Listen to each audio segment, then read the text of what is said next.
Where did that go? Where did it disappear to? What's going on?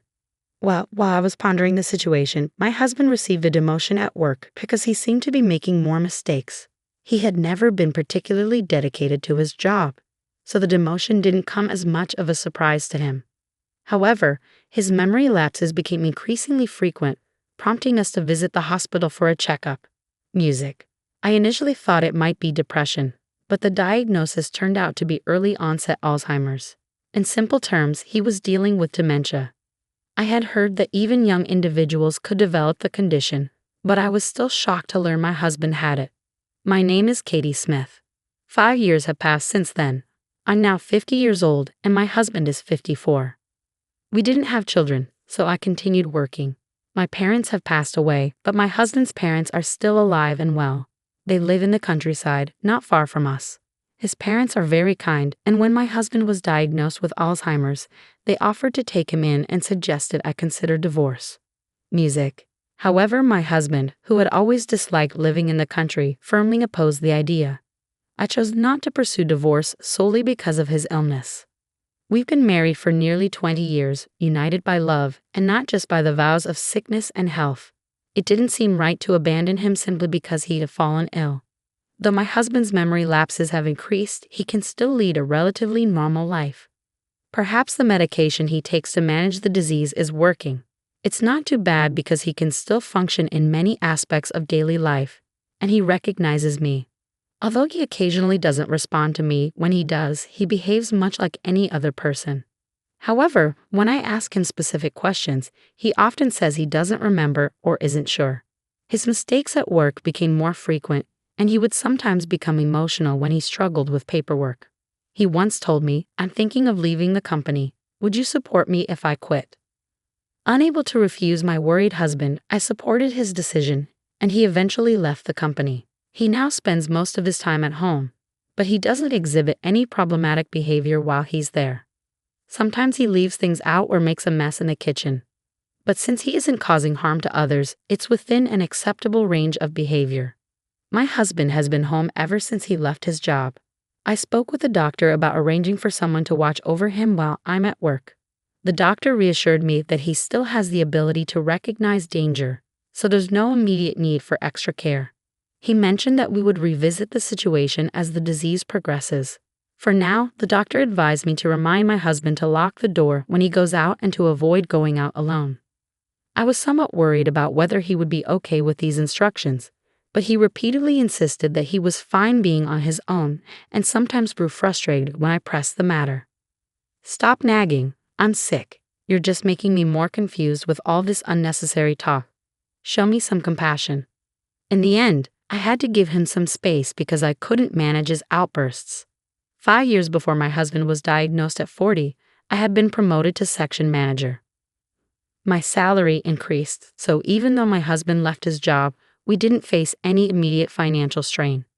Since we don't have children, we had managed to save a good amount over the years, providing us with a safety net when needed. Our savings remain untouched, and I'm grateful to still be working. I hope life will continue to be as normal as possible. However, there's one issue that's been troubling me lately. Items around the house often go missing. The missing items include my beloved designer bags, recently purchased shoes and clothes, and other costly possessions. I had saved up to treat myself to these items as rewards. I've searched everywhere, thinking I might have misplaced them, but I can't seem to find them. When I asked my husband about it, he could only say, "I don't know." I inquired further, "Did you remember taking them anywhere?" His response remained the same, "No, I don't remember." My husband's responses are becoming increasingly repetitive. I wonder if his illness has advanced to the point where he doesn't even recall taking the missing items out of the house. When I return from work and ask about his day, his frequent reply is, "I can't remember." The doctor explained that the progression of the disease can vary, sometimes slow and other times rapid. Yet I couldn't shake the worry that it might be accelerating. If this were the case, leaving him alone while I'm at work would become a concern. The thought of him wandering off alone is unsettling. I wouldn't be able to manage his care on my own if he were to stray. My anxiety about my husband's well-being led me to install surveillance cameras in the house without informing him. What if he starts wandering and causing trouble for others? I'd be devastated if that were to occur. If such a situation arose, I'd have to confront it head on. A week later, while my husband slept, I nervously reviewed the footage captured by the camera. What I witnessed was beyond anything I had anticipated, leaving me utterly astonished. Unbeknownst to me, my husband was bringing another woman into our home. For the past 5 years, I hadn't been able to engage in meaningful conversation with him.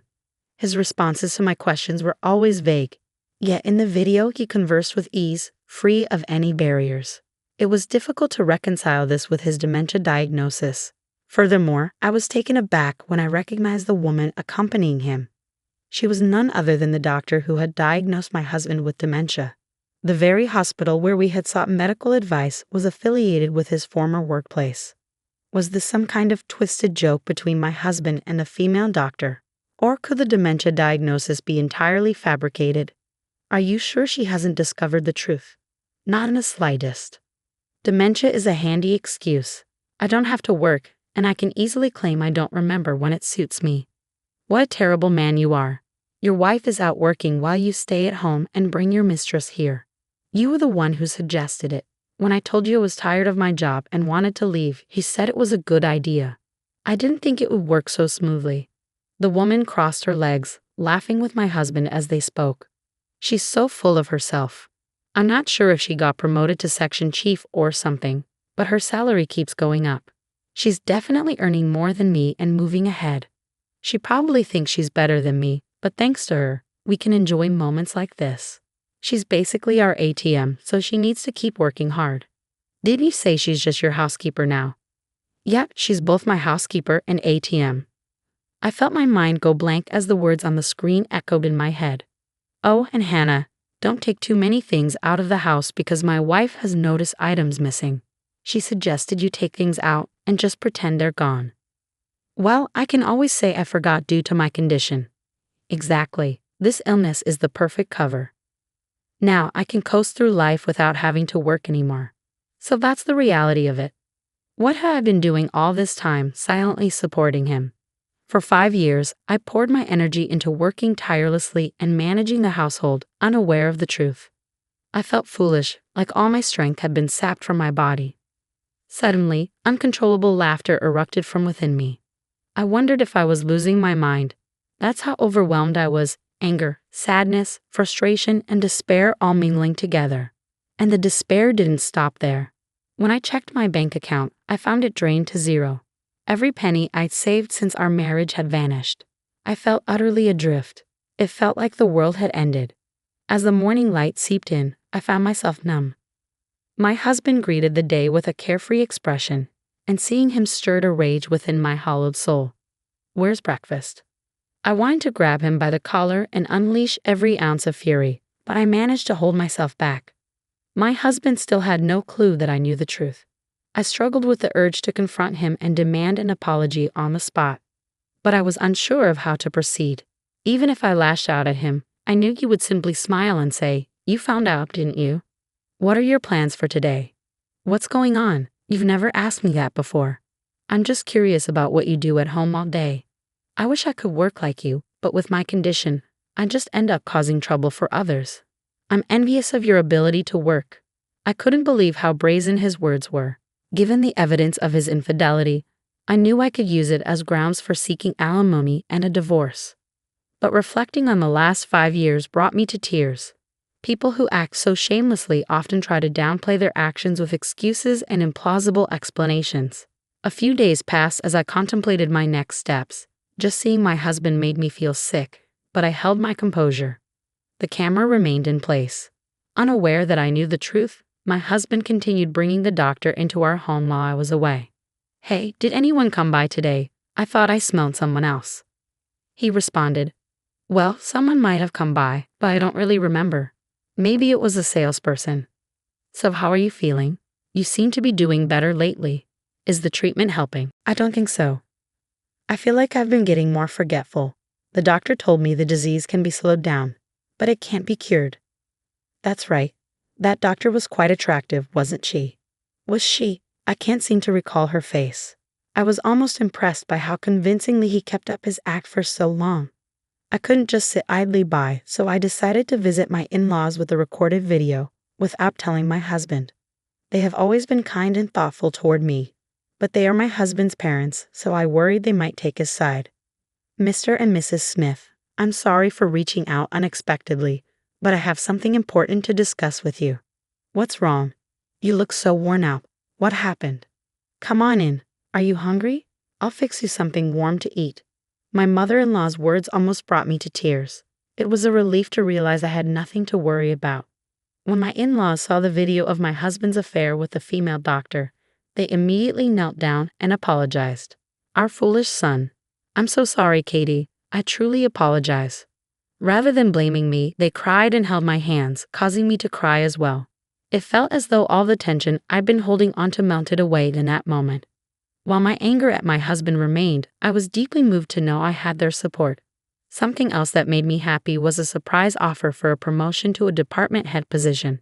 It was gratifying to know my hard work was being recognized. I felt reassured that I had a place where my efforts were valued. Hey, Katie, are you listening to me? Huh? Oh, sorry, I got lost in my thoughts for a moment. I had been contemplating how to best punish my husband and had gotten caught up in my thoughts. It's not funny if you both end up with dementia.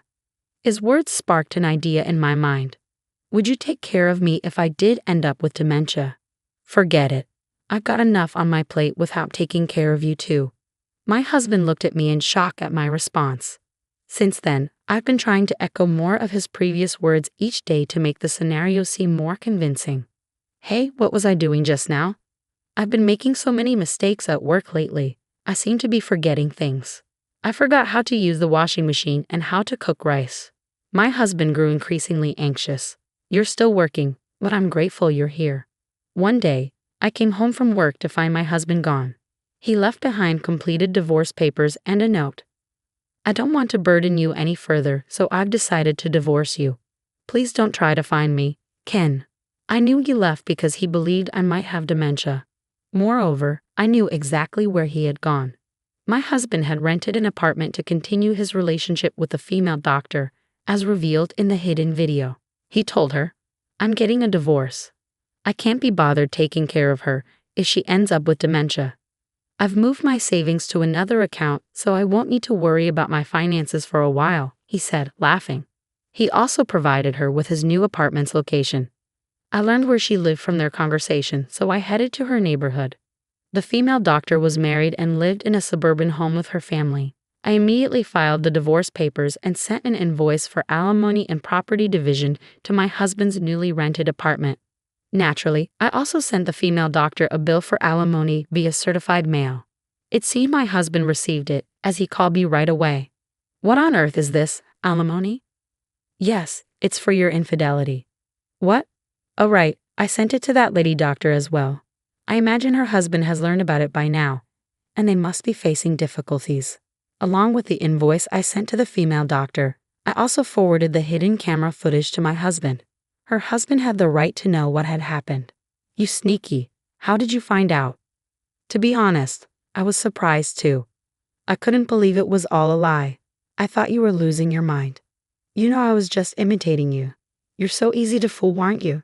My husband chose to ignore his actions and began shouting at me. He accused me, you think I'm being dishonest? You have the nerve to be angry after pretending to have dementia for 5 years and living off my income. You even brought another woman into the house. Do you think that's acceptable? It seemed my husband never imagined that I knew everything. Then he stammered, but what do you mean by property division? I don't own anything. We have your savings. Oh, I already spent it all. Not a penny left. I was amazed he had come this far and was still lying. I told him I had planted a camera in her house and that I had heard every word he told the female doctor. I informed him I had the footage as evidence. I have irrefutable proof. When I informed him that his parents were aware of the situation and were furious, he erupted into another fit of yelling, demanding, "How dare you involve them in this?" He seemed oblivious to the fact that he had no right to shout at me now. Thankfully, his incessant ranting spared me the expense of hiring a private investigator. Upon hearing this, my husband fell silent for a moment, seemingly at a loss for words, before abruptly ending the call. The following month, I received another unexpected call. What's going on? What do you mean? I went to the apartment and they said it had already been canceled. Which apartment?